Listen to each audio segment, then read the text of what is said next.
Hi everyone, welcome to our channel. இன்றைக்கி நம்ம பார்க்க போகிறது சால மீன் குழம்பு. இது எப்படி பண்ணுறதுன்றத இப்போ பார்க்கலாம். ஒரு கடாயில் எண்ணெய் ஊற்றிக்கோங்க. ஸோ இன்றைக்கி நான் யூஸ் பண்ணியிருக்கிறது தேங்காய் எண்ணெய் யூஸ் பண்ணியிருக்கேன். ஸோ எண்ணெய் நல்லா சூடான பிறகு கடுகு உளுந்த பருப்பு ஆட் பண்ணிடலாம்.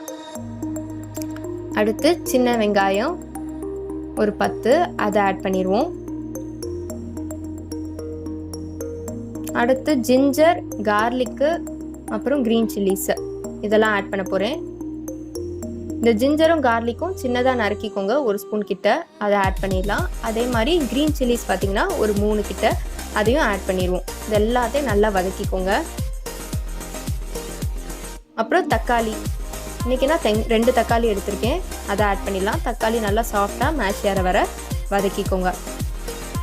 அடுத்து ஒரு பேஸ்ட் அரைக்கணும். அதுக்கு மிக்சியில் சில்லி பவுடர் ஒரு 2 spoon, coriander powder 1 spoon, turmeric powder ஒரு 1/2 ஸ்பூன், வெந்தயம் ஒரு 3/4 ஸ்பூன், இது எல்லாத்தையும் கொஞ்சோண்டு தண்ணி விட்டு நல்லா இந்த மாதிரி பேஸ்ட்டுக்கு அரைச்சி அதை ஆட் பண்ணிடலாம். அப்புறம் அதே மிக்சியில் கொஞ்சோண்டு தண்ணி விட்டு திருப்பி இந்த பேனில் ஆட் பண்ணிக்கோங்க.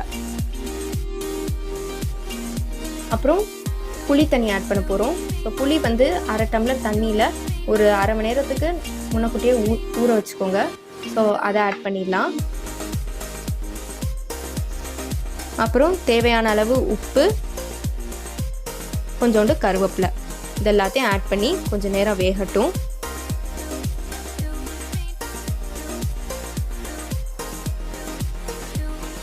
அடுத்து தேவையான அளவு தண்ணி ஆட் பண்ணிக்கோங்க.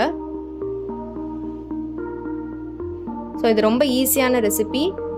இதை ஆப்பம், தோசை இல்லாட்டி சாதத்துக்கெலாம் ரொம்ப செட் ஆகும். அதே மாதிரி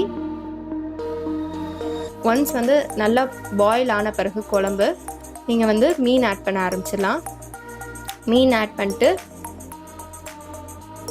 மூடி போட்டு க்ளோஸ் பண்ணிடுங்க. ஸோ நல்லா வேகட்டும். இப்போ உங்களுக்கு குழம்பு ஆயில் நல்லா செப்பரேட் ஆகி அதே மாதிரி அந்த குழம்போட இது ஹாஃபாக ரெடியூஸ் ஆயிடுச்சுன்னா உங்களுக்கு குழம்பு செட் ஆயிடுச்சுன்னு அர்த்தம். அவ்வளோதான், நம்மளோட ஈஸியான சால மீன் குழம்பு ரெடி ஆயாச்சு. சால மீனில் அவ்வளோ சத்து இருக்குது. கொலஸ்ட்ரால் லோயர் பண்ணும், அதே மாதிரி ஹார்ட் டிசீஸ் ப்ரிவெண்ட் பண்ணும், கண், முடி எல்லாத்துக்குமே ரொம்ப நல்லது.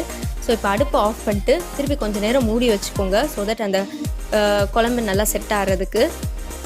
ஸோ இந்த வீடியோ பிடிச்சிருந்தா லைக் பண்ணுங்கள், கமெண்ட் பண்ணுங்கள் அண்ட் சேனலை சப்ஸ்கிரைப் பண்ணுங்கள்.